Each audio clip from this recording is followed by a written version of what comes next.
yang on point dan lagi-lagi dari seorang Cem, dari seorang Ilham, dari tim Inner Vision Esports.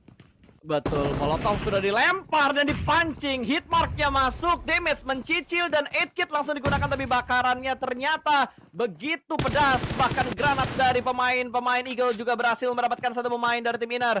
If harus knock out dan ini akan ngebuat mereka kelimpungan karena mereka hanya menyisakan 2 pemain yang tersisa. Tapi ternyata TSC juga tertangkap dan hanya menyisakan seorang Cem. Ini menjadi sebuah momentum, apakah bisa di end dan dipulangkan ke arah lobby, tapi ada backup yang akan datang. 2 pemain sudah merespon dan Katalis mendapat tembakan dari arah sebelah kiri. Ternyata ada tembakan yang mengganggu mereka kembali dalam memberikan backup dan follow up-nya. Masih mencari kesempatan untuk mendapatkan sebuah confirm kill. Cem gemes banget kayaknya Jan untuk mendapatkan sebuah confirm kill. Oh my god, dia push 3 orang, Anthem dan kawan-kawan akan melakukan sebuah jump shot karena bagian depan Cem. Udah cukup kelimpungan kali ini, udah cukup moment juga dan dia barisnya sangat on point. 2 orang terknockdown, tapi itu dia dapat 1 knockdown lagi tapi tidak berhasil melakukan confirm kill. Inner Vision sekarang sedang ketar-ketir. Bisakah mereka mendapatkan juara karena Genesis Dogma juga masih ada di dalam in-game dan bahkan baru saja mendulang poinnya 4 kill atas tim Bonafide. Betul, Eagle juga masih punya kesempatan untuk mereka naik ke posisi puncak.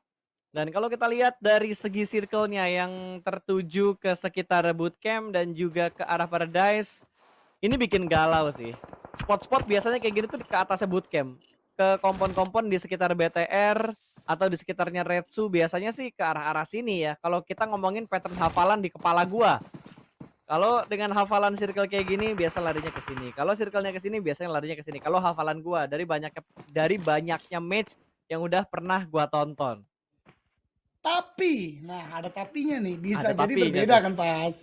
Iya, Bisa itu jadi. dia kita lihat nih. Bagaimana pergerakan zonanya. Karena gue juga suka banget setup yang dibangun oleh tim Badut kali ini ya. Mereka benar-benar menjaga di 2 titik yang berbeda. Sementara Bigetron, Luxi tertakedown dari bagian belakang oleh seorang Steve Boy kali ini. Benar-benar tersandwich loh ini Bigetron. Di belakang mereka ada DU. Kemudian ada juga tim Badut. Di depan mereka ada Eagle. Banyak sekali tim-tim yang benar-benar mengelilingi pergerakan dari Bigetron kali ini Pas. Betul, ini maju kena, mundur kena buat Bigetron, bahkan kanan kena, kiri kena gitu. Ke semua sisi mereka bakal kena dan smoke setupnya begitu rapi dari Bigetron membuat follow up, revive dan juga balik lagi ke posisinya dengan tertib itu terjaga dengan aman. Gak ada smoke yang bolong. Jadi tadi yang nge-revive balik lagi ke posnya itu pun masih aman semuanya. Aman, tentram, nyaman dan damai. Dan kayaknya dari tim Badut mereka udah gak sabar lagi, perlahan-lahan mereka bakal langsung perlahan-lahan mereka mendekat ke arah tempat dari Bigetron. Malah fake-nya terjadi di arah yang lain di mana FS Layer berhasil mendapatkan 1, namun ada trade talk yang terjadi di mana Stress mendapatkan 1 pemain dari FS Layer dan granat pun sudah mulai dimasak. Retsu kayaknya udah nggak sabar tapi ternyata di cancel. Yap, dan prediksi circle lu Pas betul banget menuju ke arah bagian atas dari bootcamp. Ini akan menguntungkan pergerakan dari tim nomor 11 yaitu tim Badut kali ini. Bigetron pun juga tim Dewa yang berdekatan. Tapi lihat, dari tim nomor 11 ini yang sering gue katakan manajerial dari faktor hoki, faktor keberuntungan adalah dengan sigap, dengan tanggap cepat untuk langsung mengirimkan player-playernya menjaga pergerakan dari entry point tim-tim lain yang akan masuk dalam zona. Ya betul, sikap, tanggap, cepat, dan tepat itu yang dilakukan oleh tim 11, tim Badut yang sudah mengamankan arah high ground-nya. Dan kali ini Uni berusaha sedikit memberikan tekanan ke arah tim Badut yang ada di bagian high ground. Langsung melipir lagi ke arah sebelah kanan, sedikit menutup angle shoot dan mengamankan pergerakan dari tim DU. Sudah mulai berkumpul, tapi dari arah sebelah kanan, gangguan datang kembali bertukar arah DU di mana Uni cukup low HP bar-nya melakukan proning di sebuah pohon tipis. Dan langsung saja melakukan bandage karena dia sudah tidak punya edkit lagi. Iya betul banget, dari bagian kanan kita lihat ada tim yang mencoba untuk masuk juga. Tentu ini sebuah unfortunate situation untuk Dewa United karena mereka harus menghadapi, lihat pergerakan dari Thrift yang ada di bagian atas itu tim Badut dan mereka berhasil touchdown namun untuk berapa lama karena akan terjepit dari bagian belakang. Datang juga tim Tang City Esport yang akan datang dari sisi lainnya. Betul, Drifter sudah dipulangkan ke arah lobby dan tim nomor 9 dari Tang City. Mereka berada di bagian seberang jalan di bawah dari DU persis. Ini ngebuat DU nggak bisa bergerak secara leluasa dan circle-nya bouncing lagi menuju ke arah sebelah kiri sesuai dengan prediksi gua. Ini pattern-nya sedikit hafal gua, model-model circle kayak gini dan GD masih nyayur kill. Mereka kali ini bertemu dengan Eagle 365, bahkan mereka menjatuhkan satu pemain dari Eagle 365. Benar-benar direpotkan dan Daybot pun berusaha masuk ke dalam zona namun termakan oleh sakitnya Blue Zone. Dua pemain GD terknockout karena Blue Zone yang menyakitkan. Yap, betul banget. Dan kali ini zona menurut gua menguntungkan dua tim, Bigetron Red Alliance dan juga Livescape. Ada Nate dilemparkan oleh Tang City Sport untuk menumbangkan player-player Dewa United, ada Steve Boy dan Uni. Uni terdeteksi di sana, ditembak saja tapi tidak bisa memberikan knockdown untuk sementara waktu. Walaupun udah low HP banget, namun dari atas ternyata tembakan dari Mace on point. Uni, what happened? Uni belum terdeteksi kan di sana? Oh my god. Kayaknya udah ketahuan deh, Jan. Dia udah nembak tadi kan ya? Iya betul banget, udah ke arah sana kan.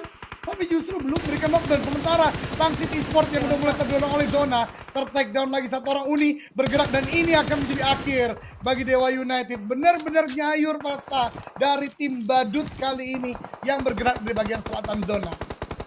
Betul, dan splitnya mereka tuh komit banget loh. Mereka hanya menggunakan dua pemain mereka untuk menahan pergerakan dari DU yang datang dari lower ground, dan dua pemain mereka lainnya itu fokus buat ngintipin ke arah Bigetron yang sudah mendapatkan sebuah kompon. Dan tiba-tiba pengikisan massal terjadi di circle yang kelima menuju ke circle 6. Circle ke-6 juga sudah mulai menutup dan menyisakan hanya dengan 4 tim saja dengan 11 orang yang masih hidup. Lagi-lagi tidak ada healing game pasta, benar-benar gameplay yang luar biasa kali ini. Livescape masuk langsung memberikan pressure yang cukup banyak tadi ke arah tim badut, kemudian juga dari bagian kirinya tim nomor 2 Eagle pun cukup lingkungan kali ini, bahkan Alpha dipulangkan dan circle-nya kali ini bouncing lagi ke arah bagian kiri ke arah tim badut saat ini. Gue inget banget nih kayak gini dulu tuh momen-momen akhirnya antara Morp sama Evos. Evos, inget betul. Banget gue, dimana Evos yang chicken apa ya kalau nggak salah ya. Evos Ini yang chicken kalau nggak salah waktu itu. Iya, karena Morphe ter-take down ketika bergerak dari bagian bootcampnya kan. Ini benar-benar circle atas bootcamp ya, yang kembali lagi terjadi. Saat ini memang masih menguntungkan bagi tim badut, namun mereka pun kali ini akan menghadapi kontestasi dari tim-tim kuat lainnya, yaitu BTR, Livescape, dan Eagle 365. Ya, kalau gue jadi tim badut ya, gue bakal sabar. Gue nggak bakal overpick supaya tim-tim lain yang datang dari luar zona itu fight duluan. Livescape bisa aja ngebantu untuk ngeratain Eagle 365 dulu dan ngebantu juga untuk meratakan Bigetron yang saat ini mereka masih butuh effort untuk keluar dan masuk ke dalam zona. Ya, betul sekali untuk sementara waktu ya. Itu yang mungkin akan terjadi, namun lihat. Dua granat bareng gitu. Tipis ya, tipis banget. Tipis banget. Namun lihat Bigetron udah mulai merangsek nih pas masuk ke arah defensif bagi tim badut. Bisakah mereka untuk maju karena kalah secara kuantitas. BTR hanya 3 orang dan ini dia maju perlahan ke arah bagian depan, tapi ada Nate lagi dari Livescape dilemparkan. Ryzen juga mencari di manakah kira-kira ada player dari Livescape. Dinosaurs belum terdeteksi. Yuhai pun bergerak seiring dengan zona dan masih dapat zona. Hati-hati tim badut. Yuhai bisa menjadi the miracle untuk Bigetron Red Alliance. Betul, 3 pemain dengan 13 kill sudah mereka dapatkan, bahkan satu pemain katalis dari Eagle 365 sebagai pemain terakhir pun berhasil diratakan oleh Bigetron, 14 kill. Dan Yuhai sudah menyumbang 3 kill untuk Red Alliance kali ini. Smoke sudah pop up tapi step sudah mulai terdengar, belum ada tembakan dari Yuhai. Masih menunggu kedatangan dari seorang Mes dan happy birthday Yuhai dengan kesabarannya berhasil mendapatkan satu pemain lagi. Dan kali ini sudah mulai nge-spot pertahanan dari tim badut. Satu persatu sudah mulai pecah, naik ke bagian atas, cukup percaya diri Yuhai. YOLO move, dia berhasil mendapatkan satu pemain lagi, bahkan ingin langsung dipulangkan menuju ke dalam lobby. Hampir mendapatkan yang kedua, tapi kali ini mengganti dengan menggunakan M4 dan Yuhai masih berada dengan posisi yang sama mencari keberadaan dari tim badut. Lompat langsung ke arah batunya dan ternyata sedikit diam, namun ada follow up damage dari pemain-pemain Bigetron yang lainnya dan rata sudahkah? Masih menyisakan satu pemain dan dengan kiri dan winner chicken dinner untuk Red Alliance di match yang terakhir. Cukup banyak kill yang mereka bawa di match terakhir kita. Wow.